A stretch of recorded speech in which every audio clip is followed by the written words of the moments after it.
Hello and welcome to another Tabletop Games Blog Saturday review. It is time for the Day of the Dead, the Dia de los Muertos. It is also time to prepare our altar of family portraits with beautiful marigolds and candles to remember those who have passed away.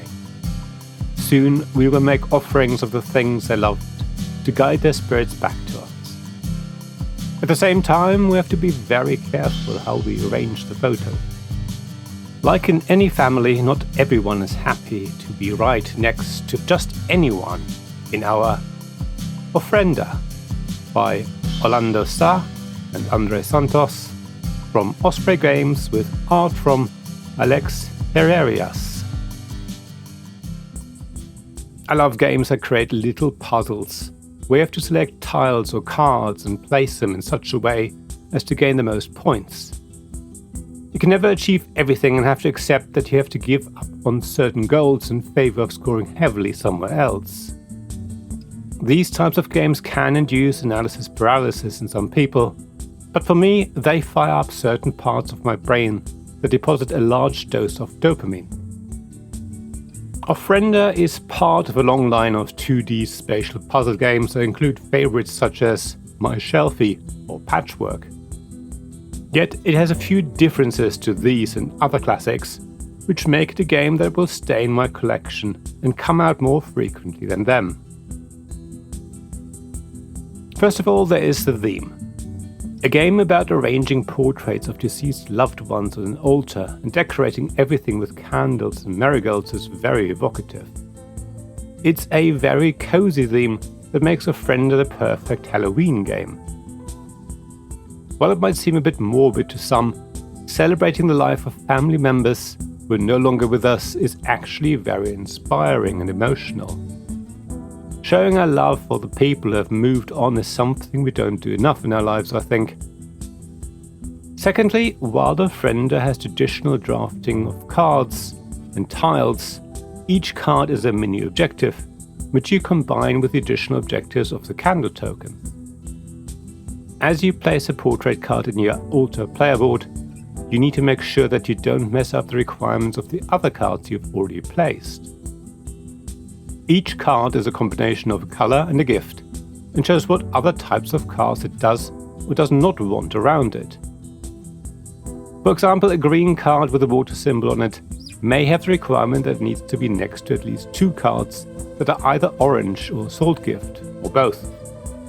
That sounds simple enough when you have two salt cards in your hand. However, when one of the salt cards' requirements is that it must not be next to any green cards, you have a problem. Of course, the problem gets more and more complex the more portraits you add to your Ofrenda altar. Eventually you have to concede that some of your cards will just never meet the requirements. You have to give up on that card and focus your efforts somewhere else instead. In addition to placing portrait cards, you also place candles, which have their own objectives on them. However, instead of being about what else is next to them, they score the requirements are met across the whole of the altar. For example, a candle may require that you have at least 4 salt cards in your Ofrenda, so the candles are much easier to handle. The real challenge in Ofrenda is a level deeper though. It's not just about meeting the requirements of the portrait cards and candles, but the devil is in the scoring. Any card or candle whose objective has been met scores based on the portrait cards around it, whose objectives have also been met. So it's no good to have successfully met the requirement of a candle if none of the adjacent portraits have met theirs. The same goes for the marigolds that you can place in your Ofrenda, which also function as a sort of currency in the game, which you use to pay for cards that you draft and for placing portraits in certain locations on your player board. So the scoring is the really tricky bit in Ofrenda. You want to have clusters of cards that have all met the requirements to score the maximum amount. If you have half of your portraits successfully meet the requirements, but it's every other card, you won't score much. If half the cards are all next to each other though, then you're going to be alright. You need to plan ahead the best you can. You have 3 cards in your hand and every turn you draft one from the offer row. so you have a good amount of information to make a judgment call on what requirements you're most likely to meet. Of course, the more often you play Ofrenda, the better you will get. You will also start to realize that there is a certain amount of hate drafting involved. If you can spot what card another player needs, you may want to take it and stop them from scoring high. However, you have to be careful that it doesn't limit your own choices and prevent you from fulfilling your own altar's goals. I just wanted to mention it because some people don't like games where hate drafting is possible. Overall though, Ofrenda is a really lovely game about arranging family portraits in the same way as you would arrange people at a dinner party. You want to make sure the right people are next to each other and avoid people who don't like each other sitting side by side. The illustrations are really fitting and family friendly. The double-sided cards show a ghostly image of the person on one side and their live portrait on the other. The marigold wooden tokens are a lovely little addition. They stand out against the cardboard candle tokens and are really tactile. The dual-layer player boards that represent your Ofrenda have holes cut in them to make it easy to remove the portrait cards afterwards. Playtime is also really good. The game lasts exactly 12 rounds. There is no risk of it going on forever, even if someone in the group has analysis paralysis.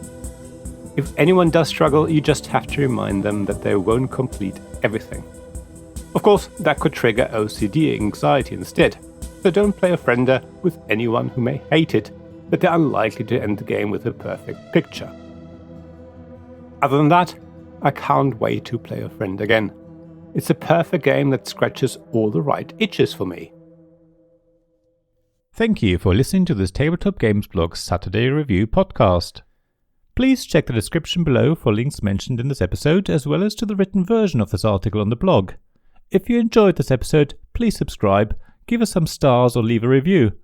Please also tell your friends about me, and if you want to offer financial support, check out my Patreon and Ko-fi pages, links to which you'll find in the blog at tabletopgamesblog.com. So thank you again for listening, and I hope to see you again soon. This podcast was made possible by the generous help of my supporters. Royal Patron Sean Newman, Magic Champion John Risley, Castle Guards David Miller and James Naylor, Dice Masters Alex Bardi, Paul Grogan and Robin Kay, and Shining Lights Jacob Davis, Gavin Jones, Sarah Reed and Richard Simpson.